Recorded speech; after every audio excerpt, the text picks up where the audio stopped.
404 what का झटका लगा तेरे छूने से। वो एक्चुअली गाना था तो हमने उसी पे कोरिलेट कर दिया, क्योंकि लड़के आजकल ना गाना वाना बड़ा सुनते रहते हैं सब आजकल। हमारे लाइफ का सबसे अच्छा डिसीजन था कि हमने इंग्लिश मीडियम छोड़ के हिंदी मीडियम में आ गए। स्कूल में हम जब पढ़ रहे थे सरकारी स्कूल में, तो ऊपर से टूट के गिर गया था छत, थोड़ा सा तो फूट गया सर यहाँ पे मेरा। भाषा बाधा नहीं होनी चाहिए, खास करके एजुकेशन में। तो बचपन कैसा था? अपने गरीबी को उतने पास से देखा है कि लोग अपनी पत्नी को उतना पास से न देखे हो। कोई भी गरीब से गरीब लड़का के लिए वो बड़े से बड़ी शिक्षा ग्रहण करने के लिए सपना देख सकता है और उसका सपना पूरा होगा। किसी एजुकेशन कंपनी ने कहा कि आप हमारे साथ आ जाओ नौकरी, और इनको जॉब ऑफर मिला, यू कैन से एक तरह से, एंड वो जॉब ऑफर था 107 करोड़ रुपए का। स्टूडेंट का प्यार होता है वो कभी नहीं खरीद सकते हैं। जिस दिन मेरे इंस्टीट्यूट पे बम चला था, पुलिस बाद में आई थी, अगल बगल जितने लॉज थे, जब लड़कों को पता चला था तो पूरे लड़के छाप लिए थे सबको। हमारे यहाँ किसी का दिल टूटता है तो वो मजनू नहीं बल्कि माझी बन के पहाड़ तोड़ देता है। खान सर से गोदी मीडिया ने किए सवाल जवाब। वैसे तो इंटेलेक्चुअली खान सर पटना बड़े ऊपर हैं, गोदी मीडिया वाले कहीं इनके अड़ते नहीं। और फिर देश के लिए, हमारे नौजवानों के लिए एक अच्छा काम करने वाला इंसान अलग ही होता है, और नव युवकों को कट्टरवाद बनाने वाला इंसान नहीं कहते, उसको दलाल कहते हैं। हे हाय हेलो नमस्ते जी, सत श्री अकाल, अस्सलाम वालेकुम। मैं निधि शर्मा इंडिया से। और खान सर, ये जो बड़े बड़े पोस्टर्स हैं, हम नॉर्थ इंडिया में तो बहुत सारी जगह देखते हैं और बड़ा गौरवान्वित महसूस करते हैं कि हमारे बीच से ही एक होनहार लड़का है जो निकला और अपनी मेहनत के बल पर इतना बड़ा टीचर आज बन गया। वैसे सच्ची बात यह है कि गोदी मीडिया की तरह अगर ये सोचते कि हाँ मैं भी किसी से पैसे ले लूं तो ये बहुत सारे पैसे कमा लेते, पर नहीं, इन्होंने देश के स्टूडेंट्स को अपना जीवन समर्पण किया है और ये अपनी कला में निपुण हैं। और कुछ साल पहले खान सर के बारे में ये खबर वायरल हुई थी कि ये मुस्लिम नहीं हैं, पंडित हैं, पर ये अपने आप को खान बुलाते हैं, जो कि फेक है। पर इस खबर महज से ही आप समझ सकते हैं कि लोगों का नजरिया कैसा है। अरे क्या फर्क पड़ता है कोई शर्मा हो या खान हो, अपना कर्म अच्छे से करना चाहिए, एक अच्छा इंसान होना चाहिए, ये काफी है। और मैं ना इनके एक्सेंट की बहुत बड़ी फैन हूँ, तो इन्हें बातचीत करते सुन हमें भी बड़ा अच्छा महसूस होगा। एजुकेशन सिस्टम इतना महंगा हो गया है कि जिन लोगों के पास पैसे नहीं थे वो अपने आप को दबा हुआ महसूस करते हैं। तो अभी इतनी सस्ती फीस होने की वजह से हर कोई पढ़ेगा, और पढ़ने के बाद जब वो मेंटल लेवल बढ़ेगा तो कुर्सी पे बैठने वाले अधिकारी और सामने की पब्लिक, केवल अंतर रहेगा तो कुर्सी का, बाकी मेंटल लेवल समान रहेगा, कोई शोषण नहीं कर सकता वहाँ पे। One of India top teacher हो, लेकिन आप खुद क्लास में कोई अव्वल स्टूडेंट, मतलब 37 आउट ऑफ 40 आए थे आप। बहुत ही अच्छा लगा आपको देख के। आई थिंक मोस्ट पीपल यहाँ पे शायद खान सर को जानते होंगे, जो नहीं जानते होंगे आज आप एक ऐसी हस्ती से कभी नहीं मिले होंगे, क्योंकि लोग आपको टीचर बोलते हैं, लेकिन आपसे बड़ा एंटरटेनर मैंने कोई नहीं देखा। सर नहीं, सीरियसली ये नहीं समझ में आता है कि एजुकेशन इतना इंटरेस्टिंग चीज है, लोग इसको कैसे बोरिंग बना सकते हैं। तो पढ़ाई को इतना इंटरेस्टिंग बना दे कि लोग इसके सिवा कहीं हटना ही नहीं चाहे।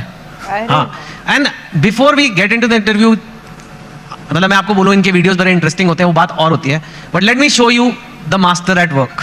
ठीक है, कोई सबसे बोरिंग सब्जेक्ट ले लेते हैं, ठीक है, फिजिक्स, उसमें कोई टॉपिक मैं याद कर रहा हूं अपने IIT के दिन, इलेक्ट्रिक करंट। अगर किसी को समझाना है बच्चे को, बिहार में हो, कहीं पे भी हो सकता है, और जिसको ज़्यादा नॉलेज नहीं है, इलेक्ट्रिक करंट क्या होता है, कैसे होता है, वोल्टेज वगैरह 3-4 मिनट में अगर समझाना है, तो अगर मैं आपको बोलूँ इलेक्ट्रिक करंट का चैप्टर पढ़ना है, बोलोगे my God such A boring text book. अब हम खान सर को कहते हैं इलेक्ट्रिक करंट। सर देखिए, हम लोग को जो पढ़ाना होता है तो उसमें एक एक्सपेक्ट ये भी होता है कि लड़कों को एग्जाम में पास करके एग्जैक्ट नंबर भी देना है, तो हमें उस एग्जाम के पॉइंट ऑफ व्यू तक पहुंचने में एक अच्छा खासा टाइम लगता है। लेकिन समस्या क्या आ जाती है कि हमारे सामने बच्चा जो पढ़ के आ रहा है, जो गांव से आ रहा है, तो कई ऐसे गवर्नमेंट स्कूल या फिर ऐसे जगहों से वो पढ़ के आ रहा है कि जिसका स्टैंडर्ड एकदम मतलब हम एवरेज से भी नीचे समझ जाते हैं। तो सबसे पहले तो चैलेंज हो जाता है उसको ऊपर लेके आना वहां तक। तो एक इलेक्ट्रिक करंट जैसे आप बोले वहां पे, तो लड़के जब शुरू में आते हैं तो उनको ये नहीं समझ में आता कि एम्पियर क्या चीज है, वोल्टेज में अंतर क्या नहीं समझ पाते, तो उनको समझाना काफी चैलेंजिंग हो जाता है। तो वही एक छोटा मोटा कि हम लोग ये समझते कि जब हम लोग पढ़ते थे तो हमारे दोस्त हमें अच्छे से समझा देते थे, और वो देहाती भाषा में समझाते थे, और टीचर लोग एक स्टैंडर्ड फॉलो करने लगते थे। तो हमें ऐसा लगता था कि मेरा दोस्त ही ज्यादा जानकार है, लेकिन ऐसा नहीं है कि टीचर के पास नॉलेज रहता था, बट बताते नहीं थे।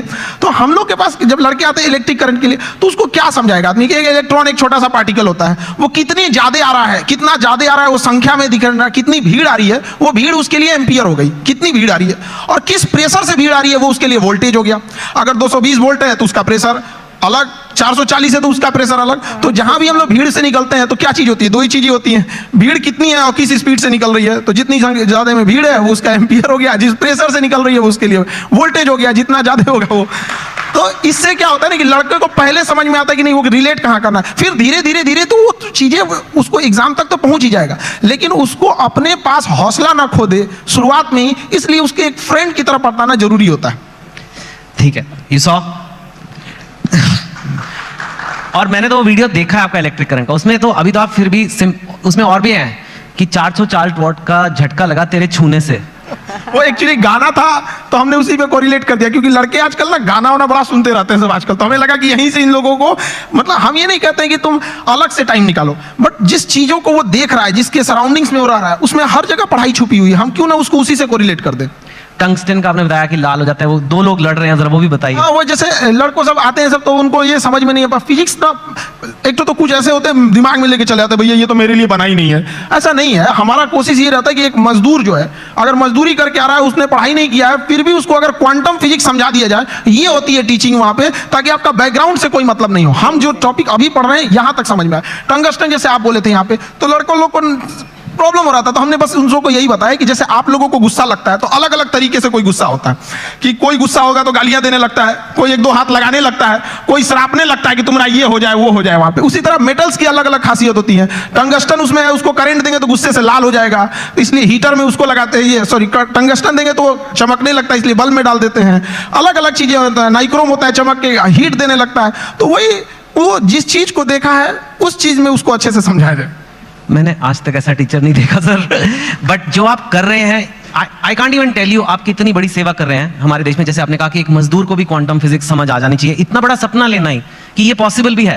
क्योंकि मैंने तो जहां तक देखा एक एलीट क्लास होती है इंडिया में, उसी को इंग्लिश मिलती है, और वो इंग्लिश जिसको मिलती है उसी को एक सर्टन टाइप ऑफ एजुकेशन मिलती है, और फिर वही और आगे बढ़ता जाता है, वही नौकरियां ले जाता है, वही टॉप पोजीशंस ले जाता है। आपने उसको तोड़ने की कोशिश किया। हमारी लाइफ का सबसे अच्छा डिसीजन था कि हमने इंग्लिश मीडियम छोड़ के हिंदी मीडियम में आ गए। आपने इंग्लिश जिंदगी का सबसे अच्छा डिसीजन था। अगर हम नहीं छोड़े रहते तो कहीं कुछ भी नहीं कह रहते। क्या पढ़ रहे हैं हमें नहीं समझ में। हाँ, जरूर है कि इंग्लिश मीडियम में या फिर जो आजकल के स्टैंडर्ड है उसमें हम जितने पैसे खर्च कर रहे हैं, जितना इंफ्रास्ट्रक्चर कर रहे हैं, तो अगर हम हजारों की भीड़ अगर किसी चीज में लगाएंगे तो एक दो तो सफल होकर आएंगे ही आएंगे ना। लेकिन एक ये भी तो देखिए हमने कितने उसमें लगाए और कितना आउटकम आया यहाँ पर। तो हिंदी मीडियम के आप स्कूल में, हमारे यहाँ पे एक स्कूल में हम जब पढ़ रहे थे सरकारी स्कूल में, तो ऊपर से टूट के गिर गया था छत, थोड़ा सा तो फूट गया सर यहाँ पे मेरा। अब बताइए वहाँ के लड़का सबको तो पहले दिखना पड़ता है कि मेरा बिल्डिंग कैसा है, तो ये सब भी तो मायने रखता है वहाँ पे। तो ऐसा नहीं है कि उनको जितना हम लोग अगर मोटिवेट करें या अच्छा, एक चीज और भी है, लोग सफल होने के बाद ना इंग्लिश को ज्यादा प्रीफर करने लगते हैं। तो ऐसा लगने लगता है कि इंग्लिश ही है, बहुत बड़ी भाषा ही है। ऐसा नहीं है, भाषा बाधा नहीं होनी चाहिए, खास करके एजुकेशन में। जी हाँ, बिल्कुल। आपका बचपन कैसा था? मैंने सुना है बहुत मतलब पैसे की कमी रही, ये वो, कितनी आपने गरीबी देखी है काफी। मैं जानना चाहता हूँ क्योंकि लोगों को पता लगे कि आपके बैकग्राउंड के लोग भी कितना ऊपर गए हैं, तो इसके लिए ये बताना जरूरी है कि आपका बचपन कैसा था। अब गरीबी की हम क्या बोले, हमने गरीबी को उतने पास से देखा है कि लोग अपनी पत्नी को उतना पास से ना देखे हों। भाई ये चीज, लेकिन फिर भी कुछ चीजें थी, दोस्तों ने काफी हेल्प किया, वो अपने पॉकेट खर्च में से कुछ पैसे देते थे ताकि आदमी पढ़ सके यहाँ पे। तो काफी दोस्तों ने भी हेल्प किया यहाँ पर। और धीरे धीरे कुछ टीचर्स भी आए हैं, वो लोग ने भी, पहले कुछ टीचर थे जो मतलब बहुत कम फी में पढ़ाते थे, तो हमें भी ऐसा लगा था कि जैसे हमारे साथ के बहुत सारे लड़के उनको अच्छी कोचिंग्स मिल गई 10th और 11th के बाद, तो उन लोग काफ़ी अच्छे अच्छे जगह पढ़ने लगे। हम लोग उनको देखते थे तो ऐसा लगता था कि ये जगह हमारे लिए नहीं है, एक अलग सी फील आती थी कि ये मेरे लिए नहीं है यहाँ पर। तो फिर जब हम लोग टीचिंग में आए तो हमने सोचा था कि भाई कोई भी गरीब से गरीब लड़का के लिए वो बड़े से बड़ी शिक्षा ग्रहण करने के लिए सपना देख सकता है और उसका सपना पूरा होगा। Very nice. सुना है कि आपके पास एक बार घर जाने के लिए 90 रुपए की टिकट थी, आपके पास थे नहीं 90 रुपए, 40 रुपए थे, तो इसलिए आप जा ही नहीं पाए घर, कुछ ऐसा भी कुछ हुआ था? वो दिन मेरे जिंदगी का सबसे मतलब अजीब सा दिन था, क्योंकि हम जब कोचिंग चालू किए तो हम मेरे दादाजी ने हमसे, जब प्रॉब्लम्स इतनी ज़्यादा आने लगी तो दादाजी ने बताया कि देखो, सपने तो इंसान के बहुत बड़े होते हैं, सपने कभी मतलब ख्वाहिशें ख़त्म भी नहीं होती हैं, लेकिन कुछ ज़रूरतें होती हैं। तो पहले अपनी ज़रूरतों को देख लो, फिर उसके बाद अपने सपनों के लिए आगे बढ़ना। और दादा का रोल बहुत बड़ा होता है ज़िंदगी में। एक पोता के लिए उसकी ज़िंदगी का पहला दोस्त उसका दादा होता है, और एक दादा के लिए उसकी ज़िंदगी का आखिरी दोस्त उसका पोता होता है। तो मेरे दादाजी ने एकदम दोस्त की तरह रहे उन्हें। तो सबसे पहले हमने होम ट्यूशन चालू किया, जहाँ से हम बेसिक चीज़ें निकाल सके। तो पहली बार हमने एक बच्चे को होम ट्यूशन दिया तो उसको 600 रुपये मिले वहाँ से, जिससे कुछ रूम रेंट वगैरह निकल जाए। फिर एक 800 का मिला, ऐसे मिलते मिलते गया। उसके बाद हम एक कोचिंग्स में गए पढ़ाने के लिए। तो वो कोचिंग में शुरुआत में 4-5 लड़के थे, अगले दिन 50-60 हुए, फिर धीरे धीरे बढ़ते गए। एक हफ्ते में पूरा क्लास ही चेंज हो गया। तो हम पढ़ाने लगे, कोचिंग बहुत अच्छे चलने लगी। तो उन लोगों ने कहा कि फीस आपको बढ़ाना पड़ेगा, क्योंकि पैसे तो वहीं से आएंगे आप। तो हमने फीस बढ़ाने का विरोध किया, तो उन लोगों ने कहा ऐसे नहीं होगा। तो फिर हम अपने से पढ़ाना चालू कर दिए। तो हमारी कोचिंग में क्या हुआ कि बम चल गया, बम, एक्चुअल बम वहाँ पे धड़ाधड़ गिरने लगा। हम लोग को दिमाग काम नहीं किया वहाँ पे, और क्या किए, सारी चीज़ें तहस नहस हो गई। अब हमको लगा कि अब घर जाना पड़ेगा, और घर जाने के लिए पैसे 90 रुपये चाहिए होते हैं। हमारे पास वही 40-50 रुपये थे। तो हम कहें कि अब घर भी नहीं लौट सकते, यहीं रुकते हैं, शायद कोई रोक रहा है हमें। वाह। तो जहाँ 40-50 रुपए की बात थी, मैंने सुना है कि आपको अभी थोड़े दिन पहले ही किसी एजुकेशन कंपनी ने कहा कि आप हमारे साथ आ जाओ नौकरी, और इनको जॉब ऑफर मिला, यू कैन से, एक तरह से। एंड वो जॉब ऑफर था 107 करोड़ रुपए का। Crazy money, crazy money. तो यू नो व्हेन, एक वो दिन भी आपने देखे हैं जो 40-50 रुपए नहीं है, घर जाने के दुकान बंद करके, और 100। लेकिन स्वैग देखो, आप मना कर दिया।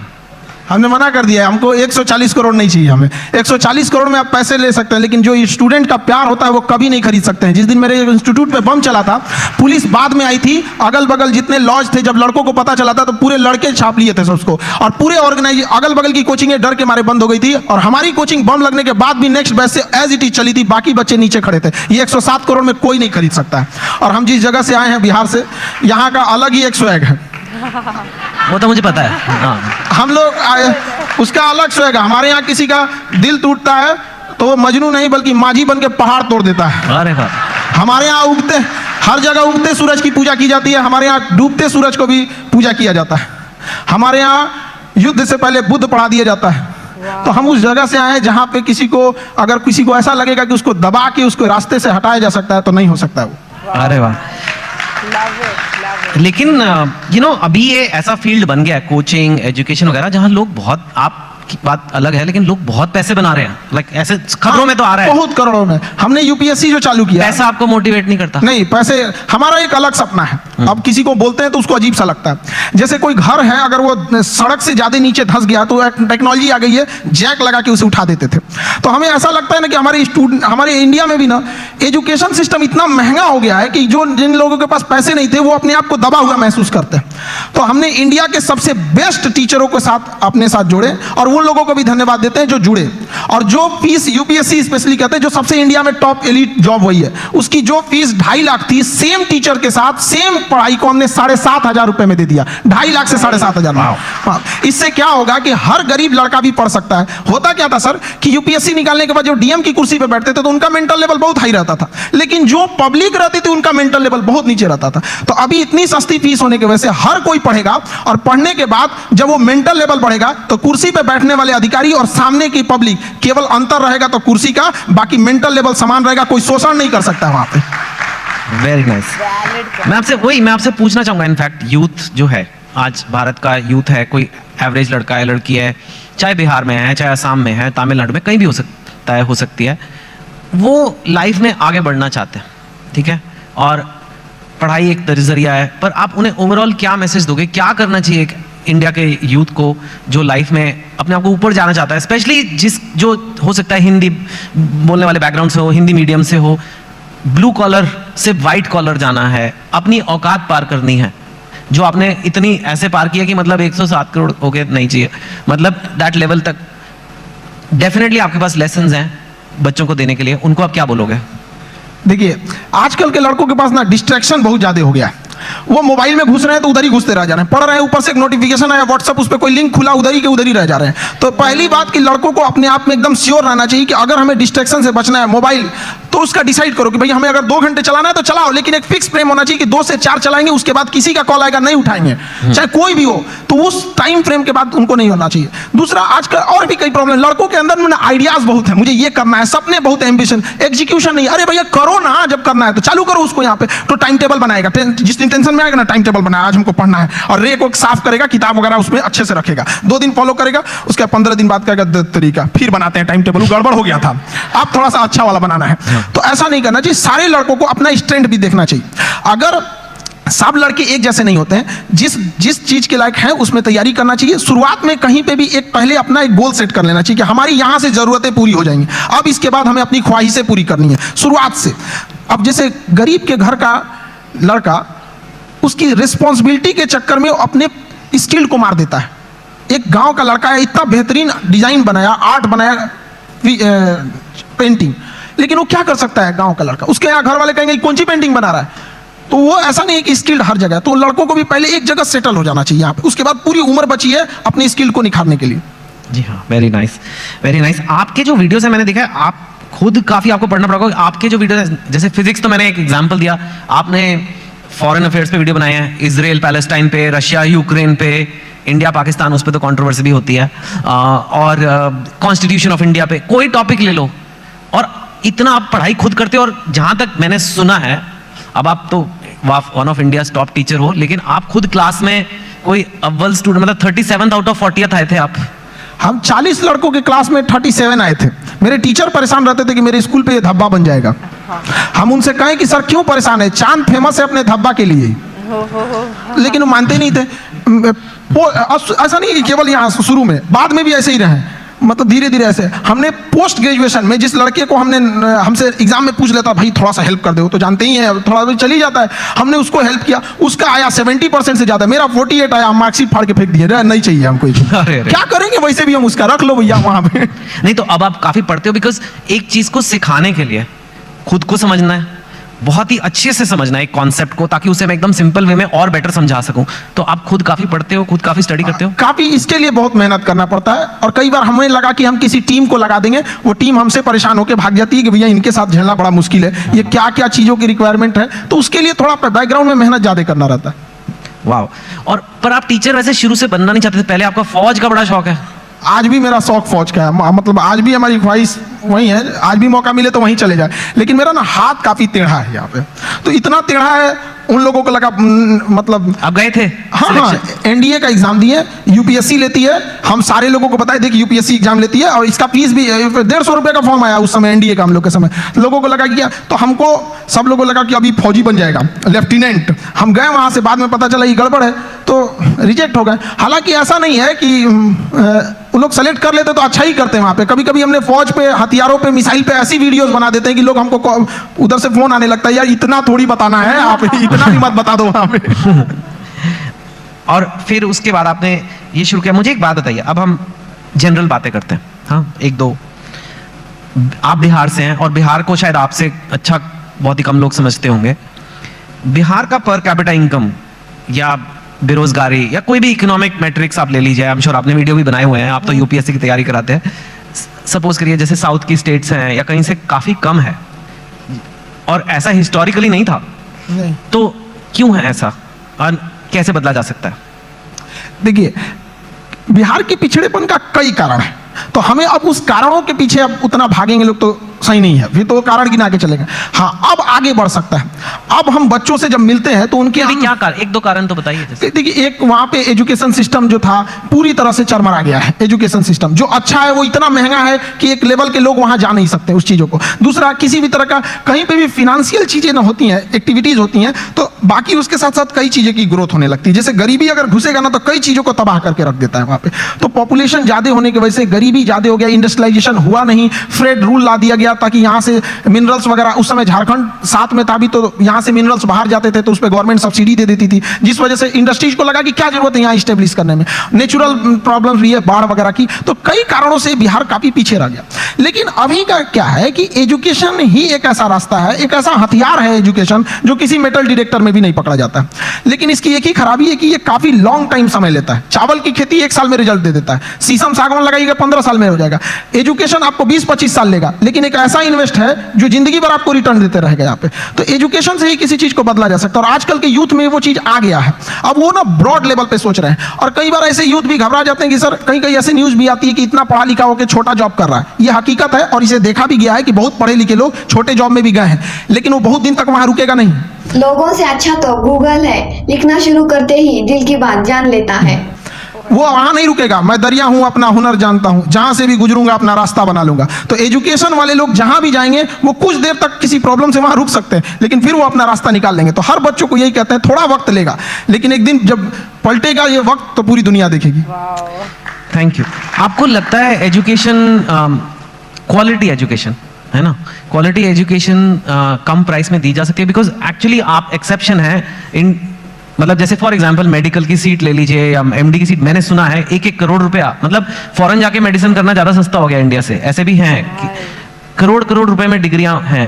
वो कहते हैं कि भाई हमें तो अच्छी एजुकेशन देनी है तो भाई लगेंगे पैसे, अब कैसे करें, कैंपस बनाना है, इंफ्रास्ट्रक्चर बनाना है, ये बनाना है, वो फैकल्टी लेनी है।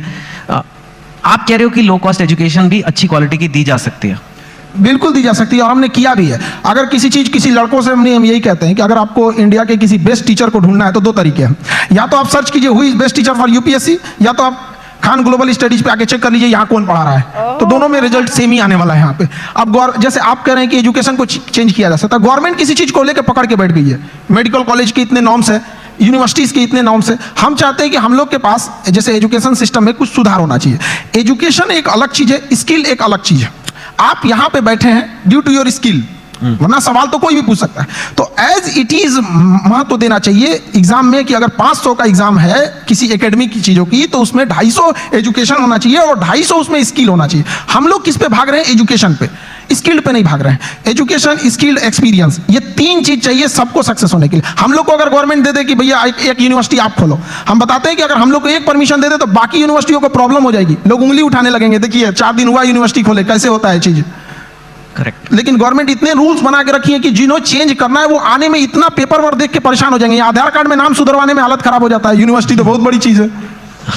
That's true. आप कंपेटिटिव एग्जाम्स के लिए बच्चों को पढ़ाते हो, जो एक इंडिया में बहुत बड़ी नीड है, लेकिन कई बार कंपेटिटिव एग्जाम्स की वजह से बच्चे बहुत गलत कदम भी उठा लेते हैं। कोटा में आपने सुना होगा, कई लोग अपनी जान पे, मैं बोलना नहीं चाहता, लेकिन आपको पता है क्या क्या कदम उठाते हैं। और इतना ज्यादा, अगर कुछ बच्चे ऐसा कर रहे हैं तो कितने ज्यादा बच्चों में स्ट्रेस होगा, प्रेशर होगा। आप भी वो देखते हैं बच्चों में, और जो पेरेंट्स ये देख रहे हैं टीवी पे या यहाँ पे, उनको क्या कहेंगे कि कैसे उस चीज को हैंडल करना है? क्योंकि इंडिया में कंपटीशन का लेवल कुछ ज्यादा ही है। मैंने सुना है मतलब एक पोस्ट के लिए, एक जॉब के लिए मतलब कितने लोग हैं। सो कैसे एक आदमी अपना मेंटल हेल्थ या जो कहें उसे अच्छा रखे? देखिए, बच्चों में एक चीज हम ये कहेंगे कि अगल बगल के एक्सपेक्टेशंस को वो देख लेता है और घबरा जाता है। वो अपनी माँ की बातों को सुने। जब हम फेल होते थे ना, तो मेरी मम्मी हौसला बढ़ाती रहती थी, कहती थी दुनिया तुम बहुत आगे जाएगा। हम कहते थे टीचर लोग कहते हैं कि तुम धब्बा हो, तो उनका कहना था टीचर लोग क्या जानेंगे तुमको, हम तुमको ज्यादा जानते हैं। पूरी दुनिया की तुलना में हम तुमको 9 महीना पहले से जानते हैं, तो हमसे बेहतर तुम्हें कोई नहीं जानेगा। यहाँ पे स्टूडेंट को भी कहते हैं एक बार अपनी माँ बाप को देखो, तुम हीरा हो, तुम्हें कोई नहीं बदल सकता है। अपने दुनिया के दबाव में नहीं आना चाहिए। जिस पे यह जग हंसा है उसने इतिहास रचा है। वहां पे क्या हो गया ना, इतने बर्डन डाल दिए गए हैं। उनको लगता है कि आईआईटी बहुत, या फिर आप एम्स हो गया, आईएम हो गया। ऐसा नहीं है। यहाँ अच्छे लड़के गए हैं जिन्होंने आईआईटी को अच्छा बनाया है। वरना आईआईटी बिना एग्जाम लिए और डायरेक्ट सिलेक्शन देके दिखा दे, फिर देखे वो मेंटेन कर पाएगा? नहीं, वो एग्जाम लेके अच्छे लड़कों को ही सेलेक्ट करके लाती है यहाँ पे। तो लड़कों को भी मेहनत करते रहना चाहिए और कभी सुसाइड वगैरह पे नहीं सोचना चाहिए। हो सकता है कि जिनको लगता है कि मेरा एग्जाम नहीं हो पाया, आगे जाने के बाद उनकी कंपनी में एग्जाम पास करने वाला एम्प्लॉय बन जाए। सही बात है। नाइस। आर्टिफिशियल इंटेलिजेंस की आजकल बड़ी खबरें आ रही है। एक ये चैट जीपीटी आ गया, आपने देखा ही होगा। कई लोगों को खतरा हो रहा है कि अब तो इतने बढ़िया कंप्यूटर हो जाएंगे, इतने बढ़िया ये आर्टिफिशियल इंटेलिजेंस हो जाएगा कि वही आंसर लिख देगा, वही सब कुछ कर देगा, मतलब नौकरियां सारी जगह गायब हो जाएंगी। आप आर्टिफिशियल इंटेलिजेंस को कैसे देखते हैं, और आपको लगता है कि ऐसा कुछ? आर्टिफिशियल इंटेलिजेंस ह्यूमन इंटरवेंशन को थोड़ा कम कर देता है, लेकिन ये मिथ है कि आने के बाद काम खत्म कर देगा। इंडिया में जब कंप्यूटर आ रहा था तो लोगों को यही लगा था कि पूरी लोगों का काम खत्म कर देगा। ये उसी का एडवांस वर्जन है। ऐसा नहीं है कि लोगों का काम खत्म। आप उस समय एक नए नीड्स होंगे, नई जरूरतें होंगी, उस पे इंसान शिफ्ट हो जाएगा। कभी ये खत्म नहीं होगा। आर्टिफिशियल इंटेलिजेंस का दुरुपयोग बहुत हो सकता है, इससे बचना चाहिए। गवर्नमेंट को आर्टिफिशियल इंटेलिजेंस से मिसयूज को रोकने के लिए एक हार्ड कदम उठाने चाहिए। भारत में आईटी रूल्स उतने मतलब स्ट्रिक्ट नहीं है। ज्यादा वक्त बचा नहीं है, लेकिन आप काम ही करते रहते हो, सारा टाइम काम करते रहते हो। हमको तो बस पढ़ाना रहता है, पढ़ा के हटे फिर उसके बाद खाली बैठते तो सोचते हैं कि और कौन से टॉपिक पर, इस टॉपिक को हमने इस बैच में ऐसे पढ़ाया, अगली बैच में इसको और अच्छे से कैसे समझा सकते हैं। आप इतने सारे बच्चों का सोचते रहते हो, कभी ये नहीं सोचते आपके अपने बच्चे होंगे? प्यार व्यार हुआ है आपको कभी? दिल, आप इतने एग्जाम्पल देते हो मजनू वाले अपने टॉक्स में, मैंने देखा है मजनू 400 वोल्ट का झटका, पता नहीं कितना। हाँ, तो आपको कभी दिल, या आप सिंगल हैं, मैरिड हैं, मतलब क्या? क्योंकि ये आता है कई बार लोग, अब आप इतनी हस्ती बन चुके हो कि लोग ये सब सवाल पूछते हैं सर। नहीं देखिए, ये सब चीज़ हम सिंगल, ये सब लोग तो घर वाले डिसाइड करेंगे, उन लोग का गृह मंत्रालय का ये काम होता है, मम्मी पापा का काम है आज चीज़ों को। आजकल के लड़कों को बस ये कहेंगे, ये सब डिस्ट्रैक्शन से उन लोगों को बचना चाहिए यहाँ पर। और रही बात हमारा, तो हमको मेन काम रहता है लड़कों के बारे में ही सोचते रहे, स्टूडेंट को कैसे समझाया जा सकता है। अपने ही पानी में घुल जाना ही बर्फ का मुकद्दर होता है, तो हम लोग बच्चों के लिए और उनकी बेहतर कैसे किया जा सकता है, इसी पे ज़्यादा ध्यान रहता है। फिर भी थोड़ा तो मतलब अपने लिए भी वक्त निकालिए कुछ। You are one of India's most eligible bachelors now, आपको पता है ना ये बात? वक्त मिलेगा तो वक्त निकाल लेंगे। हाँ, तो ठीक है, नहीं वो तो खैर मस्ती पूछ रहा। और जाते जाते बस यही कि काफी हमारे पास वक्त नहीं उतना, कई बार कंट्रोवर्सीज हुई हैं आपके वीडियोस पे, आपके कंटेंट पे, आपके नाम पे, आपका नाम असली क्या है, कुछ ऐसे ये सब। And I don't want you to answer each of them. आप उनको कैसे देखते हो? हम कंट्रोवर्सी वाले लोग को देखते हैं, बिना मतलब की चीज़ों को इंटरफेयर करने, वो जिस लेवल पे हम लोग बताते हैं उस लेवल पे जाने के बाद किसी को कंट्रोवर्सी करने की जरूरत ही नहीं पड़ेगी। हम लोग टीचर हैं, हम लोग बीच का रास्ता नहीं, जो सही है उसको सही बोलेंगे, गलत है उसको गलत बोलेंगे। अगर कोई गलत है तो उसको पूरा बता देंगे कि देखो ये चीज़ें गलत है, और सही है तो उसको पूरा बताएंगे कि ये सही है। अब इंसान वन साइडेड होता है, वो सोचता है कि हम भी उधर ही साइड में चले जाए, ऐसा नहीं हो सकता है। ठीक है खान सर, बढ़िया काम कर रहे हो, करते रहिए। धन्यवाद। Thank you so much. I would also like to thank Chetan Bhagat ji for this crazy interview. Video के thumbnail से, डिस्क्रिप्शन से मुझे यही मालूम चला था कि ये एक गोदी मीडिया का रोस्ट वीडियो होगा, पर ऐसा नहीं था। वीडियो के अंदर भी हम झांक नहीं सकते ना, क्योंकि अगर वो देख लिया तो फिर रिएक्शन किस पे करेंगे? झूठ हम बोलना नहीं चाहते। And this was actually a motivational power packed video, क्योंकि इतनी सारी अच्छी बातें खान सर ने कही है ना कि देश के हर स्टूडेंट को एटलीस्ट सुननी चाहिए, उनके पेरेंट्स को भी सुननी चाहिए। अपने बच्चों को हमेशा एनकरेज करिए। और इनके दादाजी ने भी बहुत अच्छा कहा कि सबसे पहले अपनी ज़रूरतें पूरी करो, फिर अपने ख्वाब, और उसके लिए एक टारगेट बना के चलो कि इतना मैं कर लूँगा तो मेरे ज़रूरतें सारी पूरी हो जाएंगी, उसके बाद मैं अपने ख्वाबों के लिए काम करना चाहता हूँ। And your dreams will definitely turn into reality. आप देखिए, वो खुद के लिए कह रहे हैं कि उन्होंने गरीबी को इतने करीब से देखा है कि लोग अपनी वाइफ को भी नहीं देखते होंगे, पर आज वो कहाँ है? 107 करोड़ रुपए का ऑफर उन्होंने ठुकरा दिया। रातों रात ये तो अरबपति बन जाते, पर इनको भारत देश के स्टूडेंट्स का प्यार ज्यादा इम्पोर्टेंट है। ये तो बहुत बड़ी हस्ती हैं, हम एक आम आदमी हैं, पर मेरे पास भी एक छोटी सी अपॉर्चुनिटी आई थी कि ये वीडियोस जो मैं बनाती हूँ इसमें मैं अगर एड्स कर दूँ किसी भी ब्रांड के, एप्स के, कंपनीज के, तो they will pay for that. पर मैंने यही प्रेफर किया कि मैं नहीं ऐड करूं, क्योंकि जो एप्स मैं खुद इस्तेमाल नहीं करती वो मैं मेरे प्यारे से सब्सक्राइबर फ्रेंड को कैसे रिकमेंड कर सकती हूँ, क्योंकि मुझे पता है कि वो ऐप मेरा टाइम ही वेस्ट करने वाला है। तो इनके जो सकारात्मक शब्द हैं वो मेरी आत्मा की गहराइयों तक पहुँचे हैं, और मुझे मालूम है कि मेरे जैसे आप भी हैं जिनका दिल सुकून से भर गया ये वीडियो देख करके। तो फिलहाल के लिए मैं आपसे लेती हूँ इजाजत, और ऐसे ही खुश कर देने वाले, आपको उरूज पर ले जाने वाले वीडियोस के साथ हम मिलते रहेंगे। ख्याल रखिएगा अपना और अपने सभी घर वालों का। खुश रहिएगा। राम राम, दुआ सलाम, जय हिंद।